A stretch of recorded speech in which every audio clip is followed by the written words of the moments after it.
Good morning, Sharon Junior High. I'm Carson. And I'm Sydney. Friday, October 7th, 2016 is today.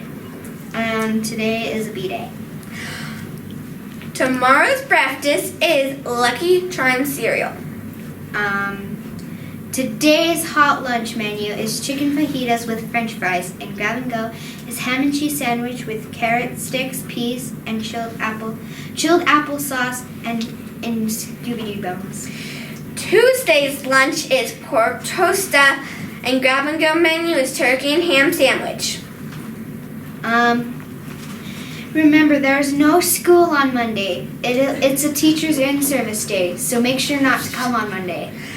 Picture retaking is coming soon. Pictures retakes will be Wednesday, October 12th from 7:30 until 11 a.m. Make sure to bring your entire old packet if you want retakes. And if you miss the first picture day, pick up a picture packet in the front office.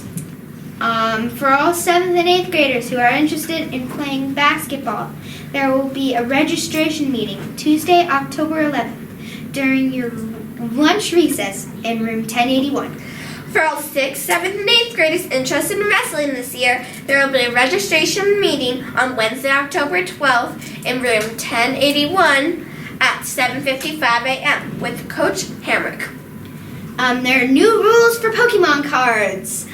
Students must not have Pokemon cards during class or in the halls. If so, they will be taken away. And now it's time for breaking news. The Caribbean nation of Haiti has postponed a presidential election. 4 U.S. states have declared states of emergency, and it's all because of Hurricane Matthew. As it approached the island nation of Bahamas last night, Matthew's winds spun at 120 miles per hour. That made it a Category 3 hurricane.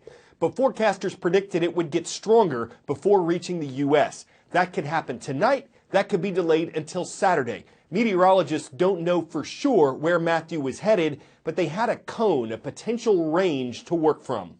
So when you take a hurricane right inside that center eye wall, that's where you're going to have the strongest winds, right around that center cluster of thunderstorms.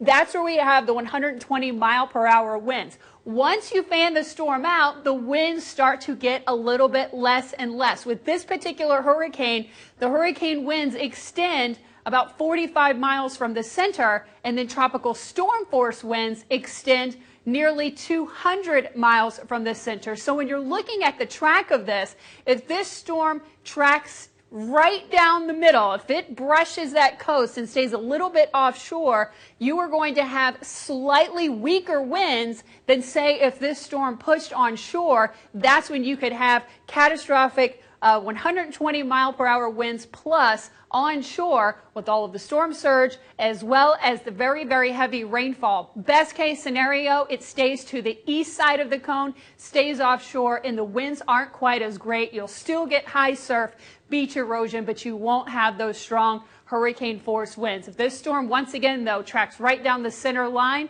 we could see devastating winds, though, across much of the coast of Florida, as well as storm surge, a lot of rainfall, and beach erosions. Florida Governor Rick Scott said yesterday that everyone in his state must prepare for a direct hit. Mandatory evacuations were in place for several coastal areas in Florida and South Carolina. On its destructive path through the Caribbean, Hurricane Matthew was blamed for at least 10 deaths in the Dominican Republic, St. Vincent and the Grenadines, and Haiti. That's why Floridian officials were taking no chances. The National Guard deployed. More than 500 National Guards members have already been deployed across the state. There are evacuation orders just south of us in Brevard County, and you can expect those to expand, especially in the coastal areas and barrier islands like the one we're on right now. Gas stations with huge lines, even reports that some gas stations have run out of gas. There are also aisles and aisles at grocery stores that have been emptied out by people buying water and non-perishable food items. So people are heeding this warning, even though things outside right now look calm and beautiful. They will not be that way once this hurricane gets closer to Florida. Now please rise for the Pledge of Allegiance. I pledge allegiance to the flag of the United States of America and to the republic for which it stands, one nation under God, indivisible, with liberty and justice for all. That's all for today. I'm Sydney. And I'm Carson. Remember, be safe, Be responsible be respectful, and be boldly kind.